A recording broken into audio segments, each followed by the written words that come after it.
বিরোধিতা সাধন। এখন আল্লাহ তাআলা বলেন যে কাফেরকে যে শাস্তি দিব মুনাফিককে এর চেয়েও শাস্তি বেশি দিব। কারণ কি? কারণ সে কথা না করছে, সে মুসলমানের নাম দিয়ে সে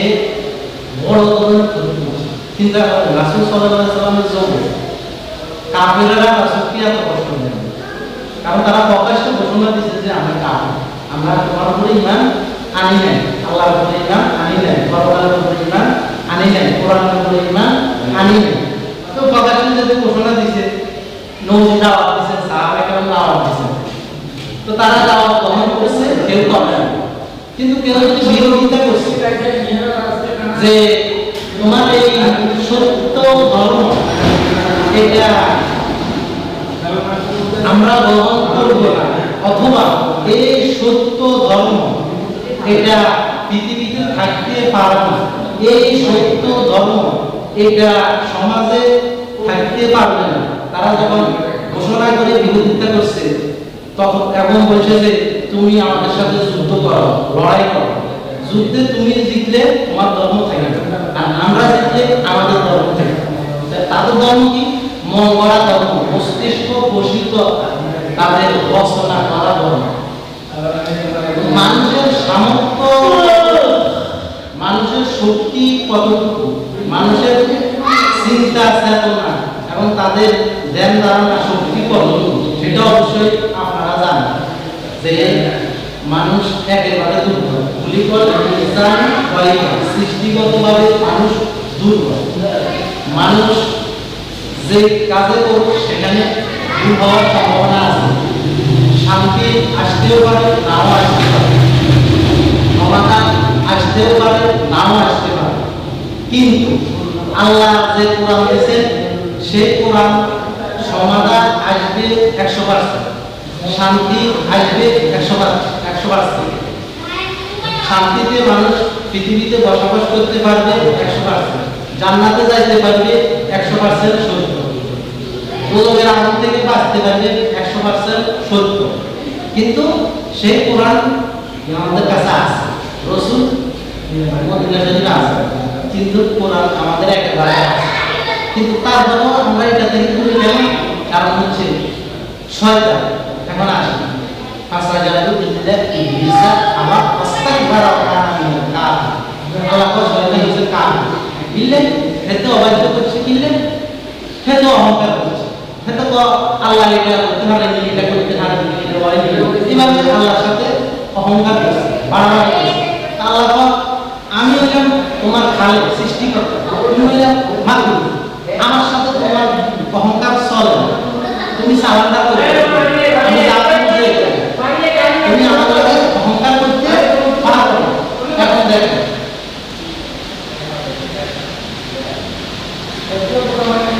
আল্লাহ রাসূল সাল্লাল্লাহু আলাইহি ওয়াসাল্লাম বলেছেন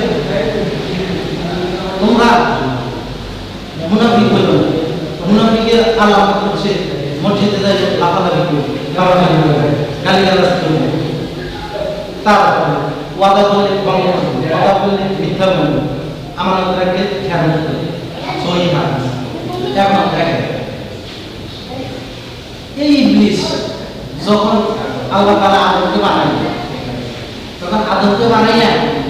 তিনি জান্নাতে দিলেন, সুখের জন্য যা যা দরকার সব দিয়ে দিয়েছে। জান্নাতে থাকতে আছে, আদম বলতেছে আল্লাহ 1 লাখ আমার কাছে ভালো লাগে, সুখ সব পাইছে, কিন্তু তারপরে কেমন জানি অসুখ কি লাগে, একলা লাগে। আল্লাহকে বুঝি তোমার তো একটা আর কিছু লাগবে, ঠিক আছে তুমি বুঝো আল্লাহ দিছে কোন ফেরেশতা যাই আগে একটা পাই তারপরে আল্লাহ কাছে বলি আল্লাহ ঠিক আছে একটা নারী বানাও, এত সুন্দর করে বানাইবে, এতে যে এটা পাইলে একেবারে অশান্তি দিবে। তাহলে এক নারী বানাইছে, নারীর নাম হাওয়া। হাইও তো জীবিত থেকে জীবিত বানাইছে, মানে পাশে বলে দিয়েছে আর ঘুম থেকে উঠি এত সুন্দর নারী আমার আল্লাহ দেখতে মনে চা, এত সুন্দর নারী কোথেকে আসতে হঠাৎ করে জান্নাত তা খবরটা ধরা যাইত না, ধরা যাইত না। নোয়াখালীর ভাষা করতে নোয়াখালীর মানুষ যেভাবে করলে বুঝতে পারে আমাদের ভাষা তো এখন তো দরকার জন্য তো আবার আমার ভাষা দিতে কি তাই তো সিস্টেম করে দিতে আছে তুমি আগে বিয়ে করো তো বিয়ে করতে তো টাকা নিয়ে এলো সম্ভব কালা তো আপনার কাছে টাকা নেই টাকা নাই কি নাই পয়সা নাই আপনি তো আমরা বানাইছেন জান্নাত দিয়েছেন সব আপনি দিয়েছেন আমাকে কোথায় টাকা পাবেন বললো ঠিক আছে তোমার তো কিছু নাই আমি তোমার সহজ করে দিই কি তো 10 বার তুমি শরীর করো 10 বার তুমি শরীর করো হ্যাঁ আল্লাহুম্মা সাল্লি আলা মুহাম্মদ ওয়া আলা আলি মুহাম্মদ কামা সাল্লাইতা আলা ইব্রাহিম ওয়া আলা আলি ইব্রাহিম ইন্নাকা হামিদুম মাজিদ আল্লাহুম্মা বারিক আলা মুহাম্মদ ওয়া আলা আলি মুহাম্মদ কামা বারাকতা আলা ইব্রাহিম ওয়া আলা আলি ইব্রাহিম ইন্নাকা হামিদুম মাজিদ দরকার বসি আল্লাহ কামিন আল্লাহ দিয়ে পড়াই দিলাম আমাদের দাও 10 বার দুরূদ শরীফ মহারানা তোমার সাথে হাওয়াকে দিয়ে দিলাম তুমি বলো করো আদম কাছে করো বিয়ে হয়ে গেছে এবার ওয়াসাউতুকাল জান্নাতা ওয়া কুলা মিনহা রাগাদান হাইসু শি'তুমা এই জান্নাতের মধ্যে বসবাস করো ঘোরাঘুরি করো খাও পান করো আনন্দ করো তোমাদের সুখের কোনো অভাব নাই ওই গাছ থাকার অভাব ইনশাআল্লাহ একটা গাছ আছে এটা বড় দুশমন এটা খাইলে পায়খানা দিবে অবতার এটা কাছেও যাই না খাইতে দূরের কথা কাছেও যাই না তো জান্নাতের তো পায়খানা পেশাব আছে নাই শুধু সুখ আছে এখন একটা বন্ধন রাখছে কি এটা একটা বড় কাজ আছে কি বলে এটা কি আমরা বড় করে এরপরে না আমি বন্ধনের কথা বন্ধনটা বন্ধন বন্ধনের কথা বলবো এটা একটা বড় কাজ আবার একটা বড় কাজ এটা বিস্তারিত দেখতেই পারেন হ্যাঁ আচ্ছা তো আসলে এই সম্পর্কে যতটুকু জানা আছে পুরো দিন বললো শেষ হলো এখন আর বিস্তারিত দিকে যায় না এটা আরো অনেক কিছু জানা আছে এটা পুরাণে আছে সূরা আলিফ লাম মিম ইলাইকা ফালায়াকুন ফি সাদরিকা হারজুন মিনহু আমি ঠুমকা কুদরা বলতেছি এটা বর্ণনাটা কিন্তু শুধু যদি কোরআনের অনুবাদ শুনেন আমি আরবি ছাড়া তাইলে 1 ঘন্টা 1.5 ঘন্টা লাগে বিরাট পৃথিবীর শেষ মন্ত্র অর্থ বিজ্ঞান আমাদের জানা ঠিক আছে নাম ঠিক আছে তো এখন শয়তান গেছে সেখানে ফানাসিয়া আদম বলল যে হে আদম আমি তোমাদের বালা চাই তোমাদের হিংসা কি আমি তোমাদের বালা চাই তোমরা আমার কথা শুনো তোমরা এই গাছের ফল খাও সেখানে যাও সেখানে যাই খাইলে চিরদিন এই সুখের জায়গা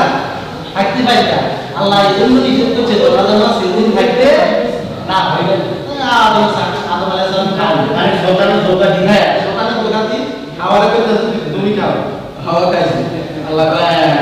এখন তো বাথরুম করা লাগে তো এখানে তো বাথরুমের জায়গা নাই বাইরে আরো তো অনেক কথা আছে জান্নাতি পোশাক খুলে গেছে কাছে আসে তাদেরকে ছায়া দিছে এগুলো বাথরুম কারণ কথা শেষ করে এখন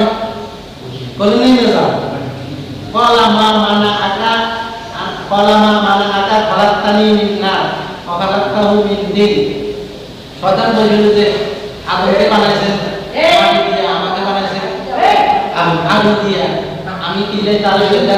করতাম না এভাবে আল্লাহর সাথে তৈরি করেছে করার কারণে তারা অভিশপ্ত করে দিয়েছে এখন সে আসি আদমের আদম হাওয়ার দোকানি বাইরে আছে তো বাইরে আছে তখন খাওয়া দিয়েছে আল্লাহ দিয়েছে সবাই বাইরে শয়তানও বাইরে যায় ওই আদম হাওয়া সবাই পৃথিবীতে চলে যায় সেখানে তাও সেখানে পায়খানা জায়গা আছে জান্নাতে